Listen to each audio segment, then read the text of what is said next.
Am I wrong for deciding to end my marriage after my wife made a life-altering decision based on a psychic's foreboding prediction? As a 34-year-old man, I've been married for 8 years, and we share a 6-year-old child.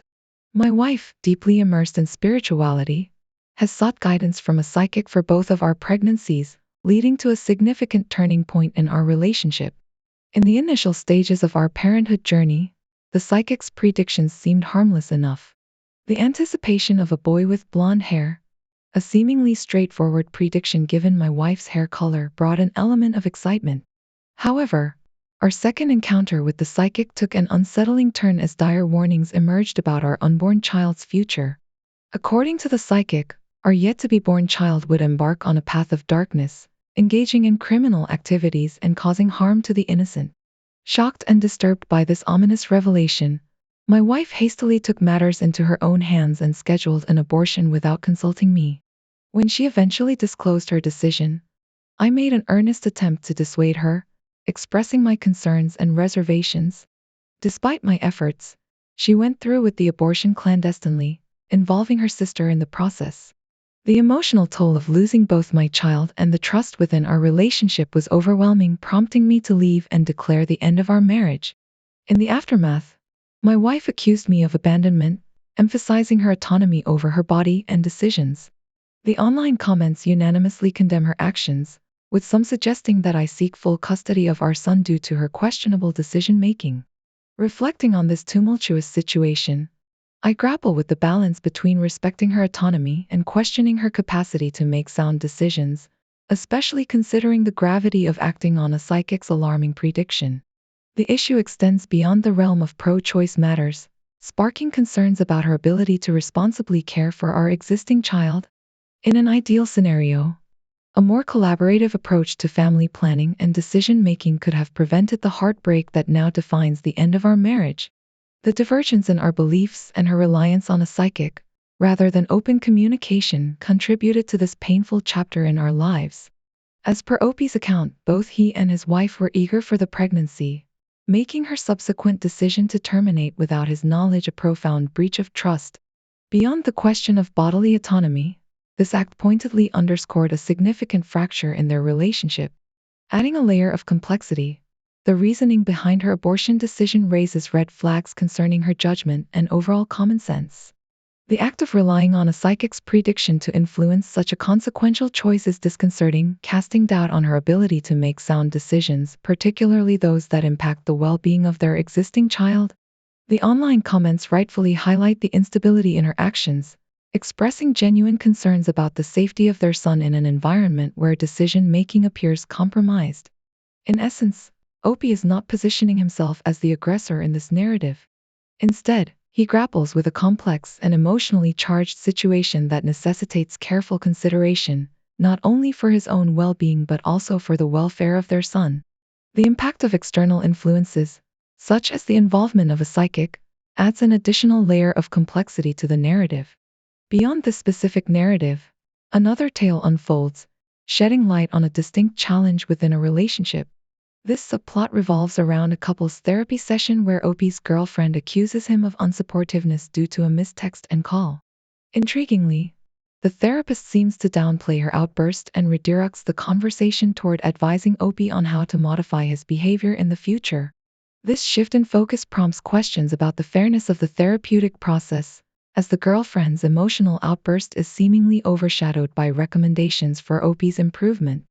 In conclusion, these intertwined narratives delve into the intricate layers of relationships, encompassing themes of trust, communication, judgment, and the potential impact of external influences.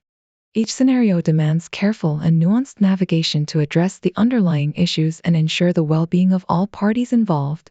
I found myself in a perplexing situation when attempting to convey the simple reality that sometimes one might not immediately see someone's texts. I made it clear that I promptly apologized upon realizing the oversight. However, my girlfriend insisted that an immediate callback, even after she initiated verbal abuse, would have been the solution to our issue. To my surprise, the therapist seemed to attribute 100% responsibility to me, emphasizing the need to meet my girlfriend's expectations. In response, I tried to offer some perspective by expressing that my girlfriend's intense anger suggested that any action on my part might not have appeased her. I emphasized that I couldn't have anticipated the magical resolution that a phone call would supposedly bring. Moreover, given the abusive nature of her behavior, I deemed it necessary to step away from the situation temporarily. Despite my attempts to establish a healthy boundary and defend my actions, the therapist continuously supported my girlfriend's perspective.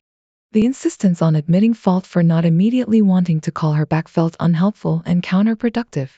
Turning to online responses, there is a unanimous condemnation of the girlfriend's behavior. Descriptors such as needy, self-absorbed, and drama queen abound, and the consensus is that continuing a relationship with such dynamics is inadvisable. The therapist doesn't escape scrutiny, with comments describing them as the worst, accused of endorsing and enabling toxic traits rather than working towards a resolution. Opinions converge on the suggestion that I should seriously consider exiting the relationship. Commenters are emphatic about the need for the girlfriend to grow up and exhibit more mature behavior. Some users question the wisdom of engaging in couples therapy after only a year and a half of dating. They posit that such therapy is more suited for longer-term relationships with significant history, love, and a shared belief in the relationship's worth. The overarching sentiment among online commentators is that the dynamics within the relationship, compounded by the girlfriend's behavior and the therapist's approach, may not be easily salvageable. The need for self-preservation and a healthier relationship dynamic takes precedence in the collective advice, urging me to reconsider the viability of this relationship in the long run.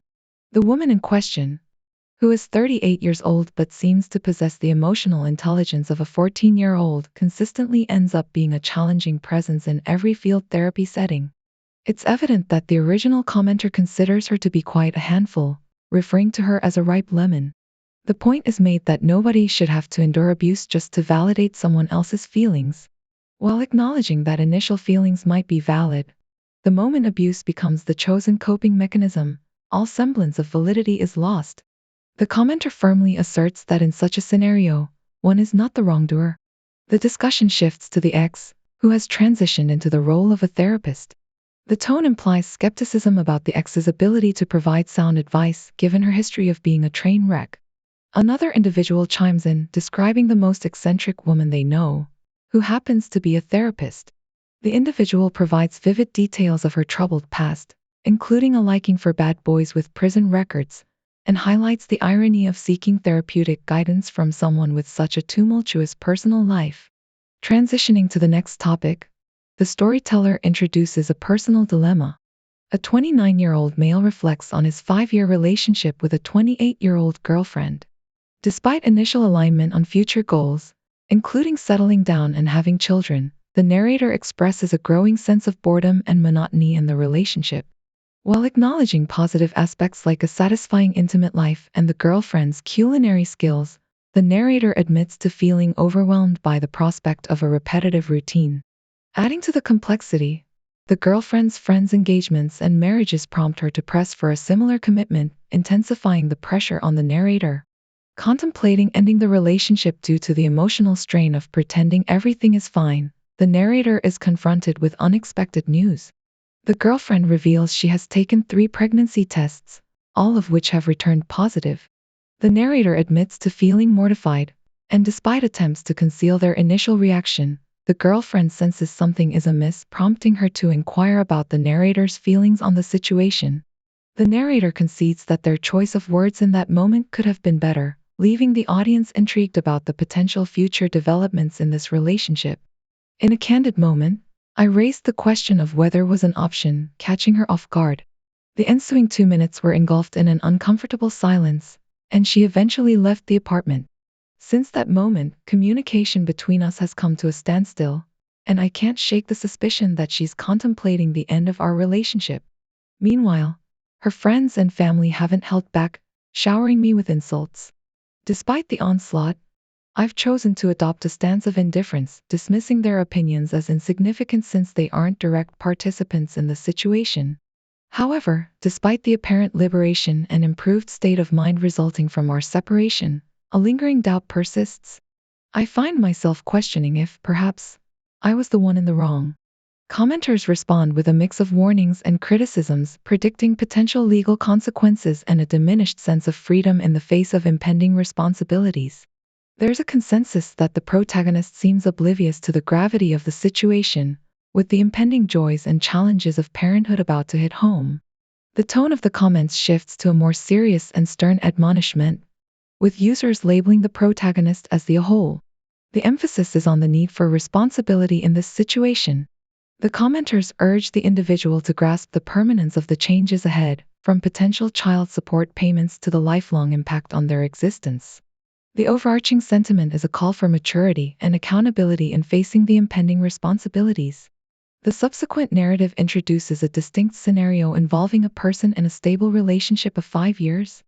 Despite the foundation of stability and love, the individual confesses to experiencing boredom, coincidentally surfacing just as their partner discloses a pregnancy. The shock factor escalates when the protagonist suggests abortion, citing boredom and contemplation of a breakup. Commenters are quick to unanimously declare the individual as the whole, expressing empathy for the partner who has endured 5 years with someone now reducing their relationship to the partner's cooking and attractiveness. Comparisons are drawn to other regrettable situations, emphasizing the insensitivity and callousness of the protagonist's approach.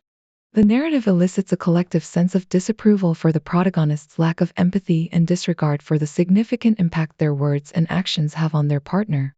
In this recent scenario, I find myself grappling with feelings of discontent and uncertainty in my relationship.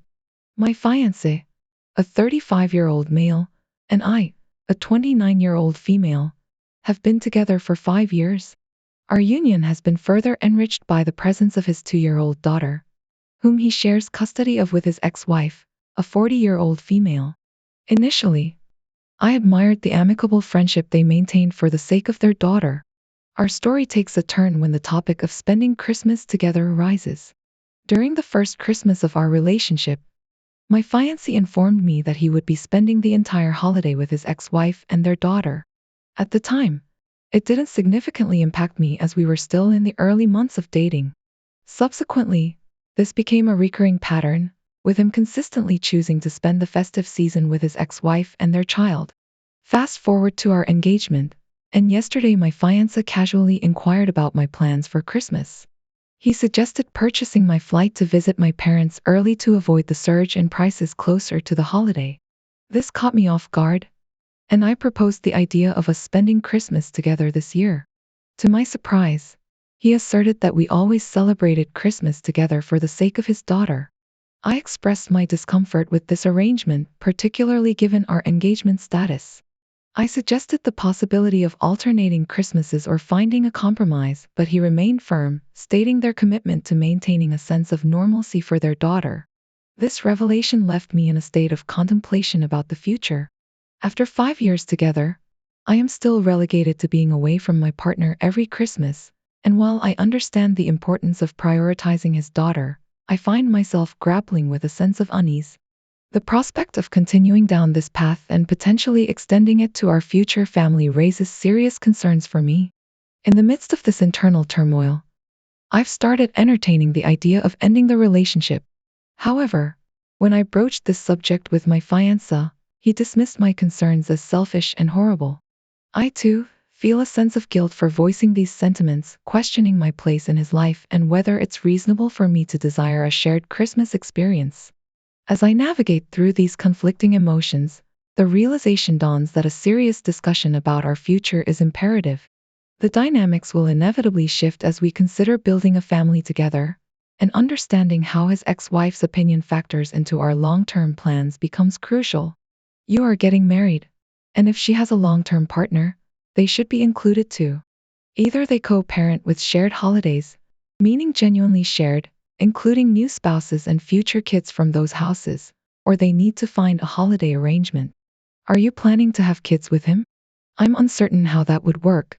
While I understand the importance of prioritizing his daughter, a better solution needs to be figured out, like switching to every other year or having you join. You mentioned that his ex doesn't want you there, so alternating years might be the solution. He should prioritize you every Christmas without her husband. The prospect of him spending every Christmas without you sounds disheartening. Express your feelings to him and ask for a solution. If he refuses, it will reveal how much he truly cares about you. To be honest, I'm 8 weeks pregnant, and though hesitant to bring it up, I asked him about our future children and him being absent every Christmas. His response shattered me. He deemed it fair. If you break up and keep the baby, where will he stay for Christmas? The situation becomes even more complicated when he has already stated that his kids with you don't matter as much to him. He explicitly mentioned that even when you get married and have kids, he intends to spend every Christmas with his ex and their child to ensure both parents are present every other day of the year, as if Christmas holds a special significance. In a recent update, your fiancé shared a text from his ex, where she harshly stated that you aren't really family yet, expressing discomfort with a stranger in her house. She accused him of being weak and prioritizing a woman over his daughter. He suggested that maybe next year, once you are married, you would be considered family, with no more excuses from his ex. This revelation has left you feeling more conflicted. Should you wait another year, hoping for improvement, or cut your losses when he seems unwilling to support you? While understanding his concern for his daughter, the current situation makes you feel insignificant. The complexities of your relationship and the impending arrival of a child add layers of emotional turmoil. The need for open communication and a resolution that considers both your feelings and the well-being of your future family becomes increasingly urgent.